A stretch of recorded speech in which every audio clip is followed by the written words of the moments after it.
नमस्कार, police time 24 में आपका स्वागत है।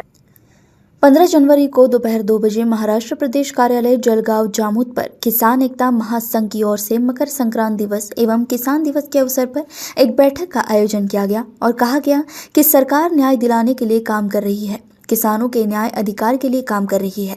मकर संक्रांति दिवस एवं नववर्ष के अवसर पर मार्गदर्शन किया गया एवं नवनिर्वाचित पदाधिकारियों को संगठन की मिशन नीति के अनुसार कार्य करने का आह्वान भी किया गया।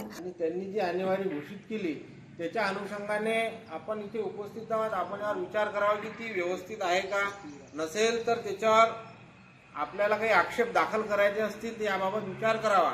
अन्यथा या आर्थिक वर्षामध्ये आपल्याला घोषित होणारी विम्याची जी रक्कम आहे ती कदाचित मिळू शकणार नाही व निश्चितपणे त्याप्रमाणे आपलं उत्पन्न होत आहे का, शेतकऱ्याचं तेवढं उत्पादन शेतीतून येणार आहे का, या बाबतीत आपण आपली काय योजना आहे शेतकऱ्यांच्या भेटी घेऊन किंवा शेतकऱ्यांशी तसा संपर्क करून आपल्याला त्याच्याबद्दल काय करता येईल याबद्दल मार्गदर्शन करण्याकरता मी आमचे जिल्हा संघटन मंत्री काळे काका यांना विनंती करेल की त्यांनी आम्हाला मार्गदर्शन करावं।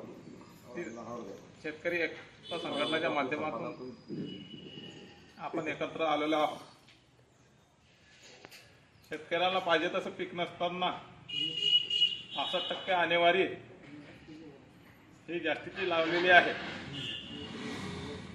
65% आणेवारी लागल्यानंतर जे काही शेतकऱ्यांना अनुदान मिळणार आहे त्याच्यापासून शेतकरी हा पूर्णतः वंचित राहील।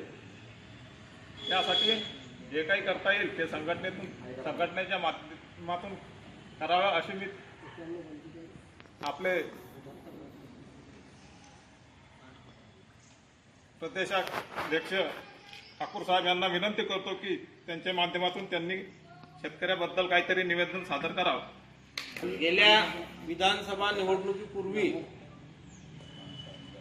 बुल्डाना जिले से मनोज सनांसे की रिपोर्ट।